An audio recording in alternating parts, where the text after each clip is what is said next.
Is there life after Nightwish? That's the question I want to address while I review this new solo album by Marko Hietala. The album is called Roses from the Deep.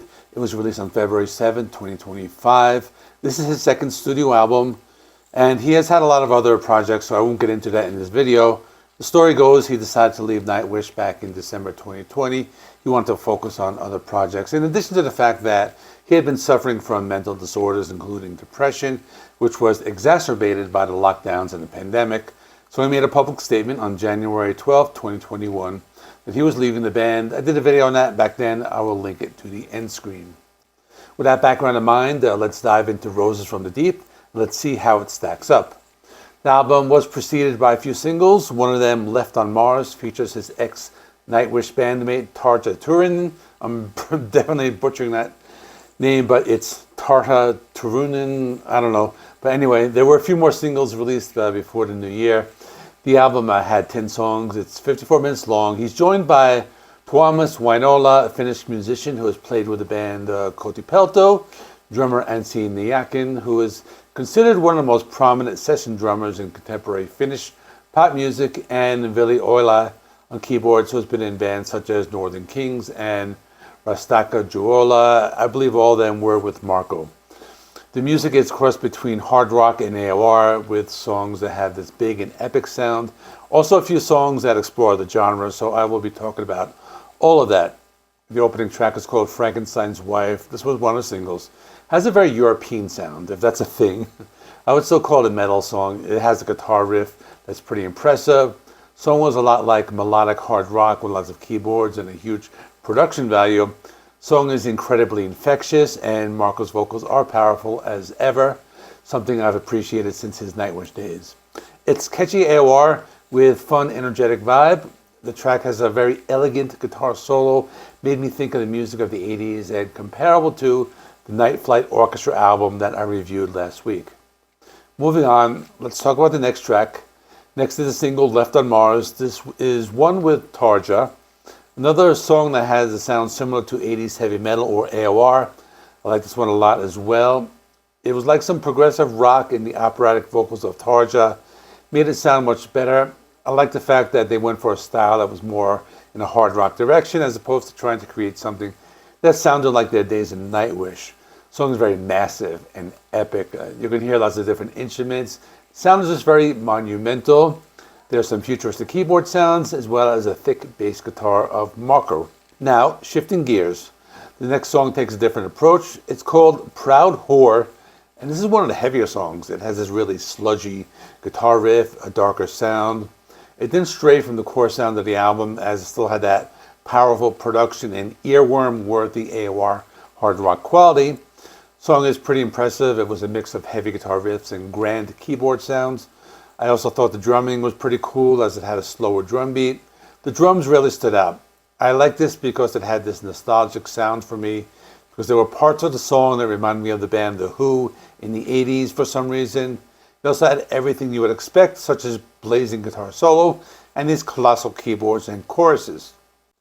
Now things start to mellow out. Next song is called Two Soldiers, and this was a softer track with some light orchestration. Marko sings in a softer tone and gives a more emotional delivery. The song has acoustic guitars with lots of orchestral elements. Lyrics seem to be talking about soldiers who went to war, but it's done in a way to thank the soldiers for their service, or at least that was my interpretation. There's even a spoken word part, which appears to be something or someone writing a letter sent by one of the soldiers. It was a beautiful song and a nice contrast after a few of the heavier tracks on the first part of the album. Now for the biggest track in the album, in both length and sound.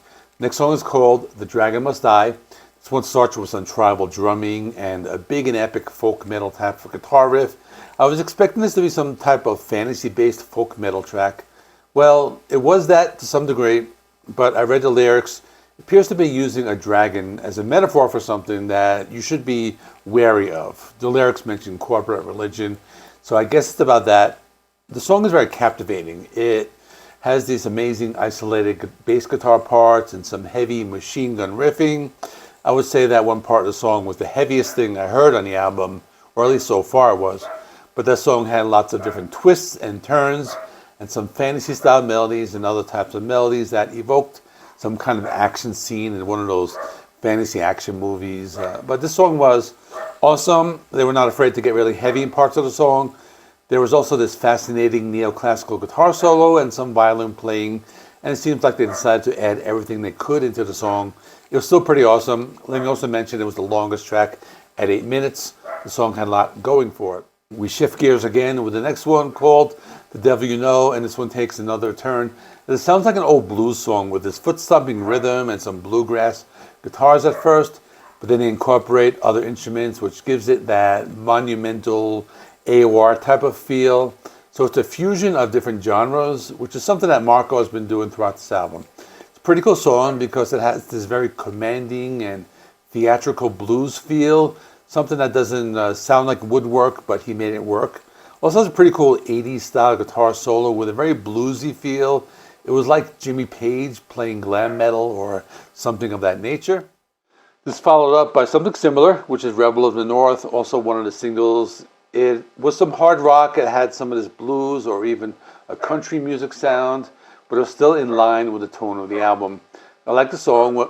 It had some cool guitar riffs. It had some awesome bass guitar playing. There were some futuristic sounding progressive rock style keyboards and some 80s style hard rock guitar riffs. So in general, the song had a lot going for it. Then we go back to the basics with Impatient Zero. It was one of the singles, just straightforward, melodic, 80s AOR music. It had some cool hard rock playing. It reminded me of some of the heavy metal bands of the 80s.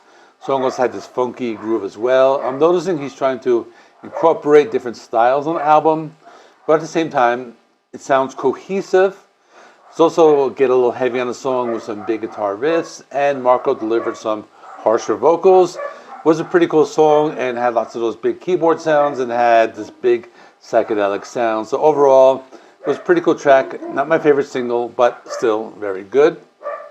And now for something completely different. The next track, Tamukiku or something like that. I believe it's Finnish in that language. I assume, I didn't understand it. It's a melodic hard rock AOR track, similar to the band Night Flight Orchestra I mentioned before. It's everything I would expect, so it's pretty cool. Lots of bass guitar. It has those 80s style heavy metal guitar riffs. There's some cool, weird psychedelic stuff and some spacey interludes. So overall, pretty cool album cut. The last track on the album is the title track, Roses from the Deep. It's also one of the longer tracks at 6.5 minutes long. It has a softer sound in the beginning with Marko giving an emotional vocal delivery along with some soft orchestration. It's another one of those softer songs with acoustic guitars. I like the guitar playing on this track. It reminds me of David Gilmour. It has that particular style. The song was pretty straightforward. It was just this big ballad with orchestration and different prog style keyboards, but I like the song. So in conclusion, it was a pretty big weekend for good music. I thought every album I reviewed was great. I would say this one would be a contender, along with the new Dream Theater album, for album of the month. I like the fact that the album had songs that are very memorable with big hooks, but there was a lot of variety on the album, so every song sounded different than the other, while at the same time maintaining a cohesive sound. Overall, the album speaks for itself. It's a fantastic showcase of Marko's talent. I give it 9 out of 10. I thought it was a great album, so to answer the question, yes, there is life after Nightwish, and if this album is any indication, Marko has more than proven that he can thrive as a solo artist. So that's all. Check out my video I did when Marko left Nightwish. I'll stick that right there. Thanks for watching. Please like this video. It helps me with the YouTube algorithm. Please subscribe if you're not already. I do rock and metal reviews, rankings, and more. Thanks for watching. I'll see you in the next one.